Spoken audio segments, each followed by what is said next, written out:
only chosen for typing error.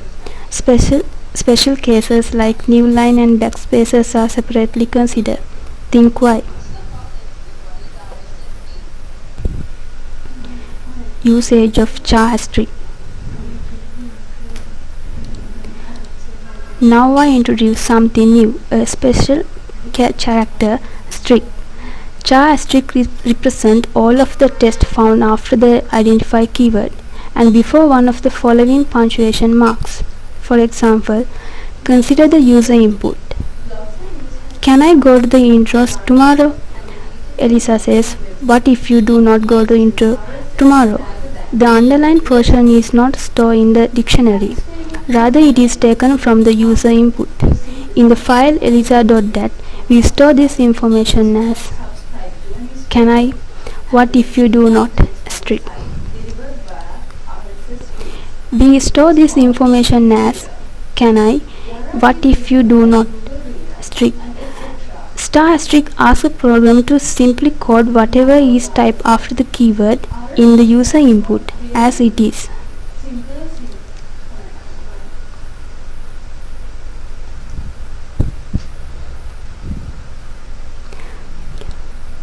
So let us consider a more complicated case. Person says, can I go to intro tomorrow with my friend? Elisa says, what if you do not go to intro tomorrow with my friend? Obviously this is not what we wanted. I am supposed to go with my friend, not only one of Elisa. Usage of transposing.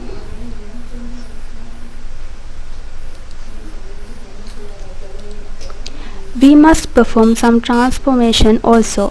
When we think of transformation, the sentence gets divided into three sections. Text before transposition word. Here go to intro tomorrow with the transport keyword. Here you are in the place of my. Text after transposition keyword. Here friend. Finally, we can work out a procedure for searching the keyword in the user input. Max key indicate the number of keywords in the dat file. Here we are simply searching where the keywords existing in the user input. Like other AI programs, this program also has immense possibility of improvements. The following are the improvements which can be made in it. Learning by the time of experience can be implemented. All the previous talking can be stored in array of the string, so that in case of user contradict herself, Elisa can contradict him. A database or the flat file at least can be used for the data and talk storage.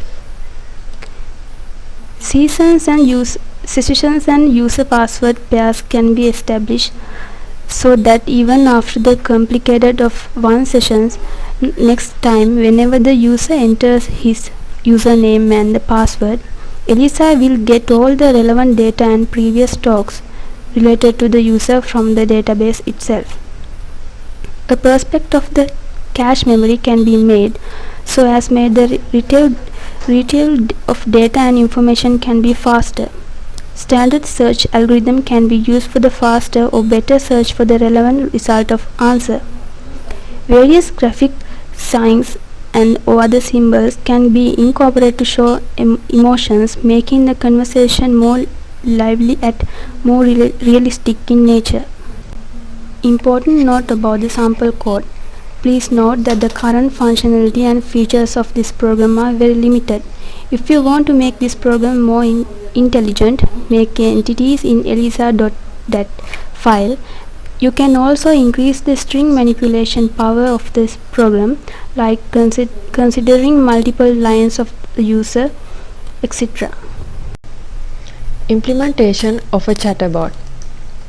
Basically, a chatbot is a computer program that, when you provide it with some inputs in natural language, responds with something meaningful in that same language, which means that the strength of a chatbot could be directly measured by the quality of the output selected by the bot in response to the user.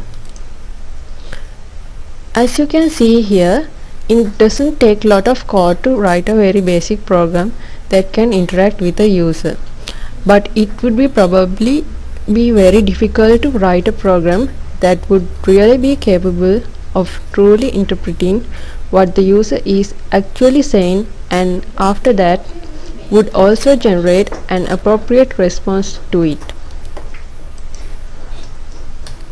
Is there any problem when writing an effective program for chatbot?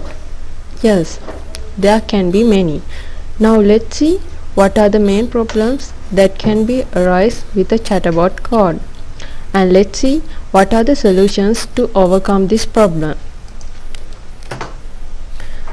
First one, the chatbot try to provide random response from its database besides trying to understand what the user actually is saying.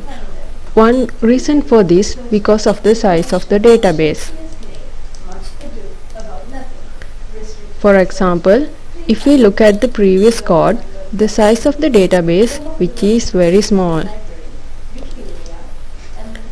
We can solve this problem by using keywords. What is a keyword? A keyword is just a sentence or even a word that the program might recognize from the user's input, which then makes it possible for the program to react to it. For example, if we write programs with knowledge base or database, it will be composed of keywords and some response associated to each keyword. Second one, the program is repeating himself very often and have no control of repetition of responses. This is actually happened because it haven't implemented any mechanism that could control this unwanted behavior. The solution is one is again keywords. If we consider the previous example, we can create a knowledge base or a database including keywords as well as possible matching answers for each keyword.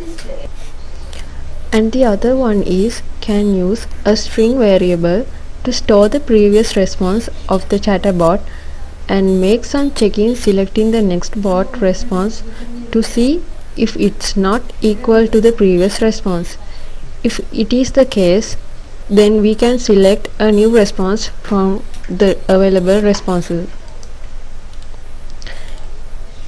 In previous example, it used a variable called sprev response to store the previous response.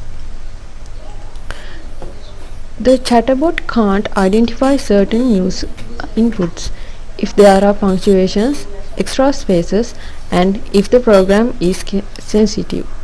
For example, if the user input like hi exclamation mark 3 with 3 exclamation marks and space, then few commas and a dot, sometimes the chatbot may not understand this.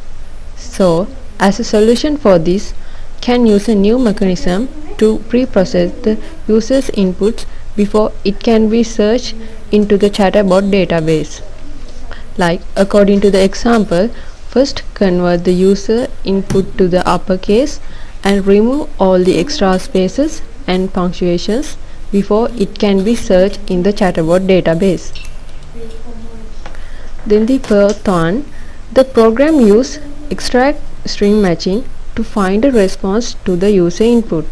For example, consider the chatbot program contain the keyword what is your name, and if the user input contains what is your name again, the program will unable to respond to it because it's trying to match user input with exact keyword.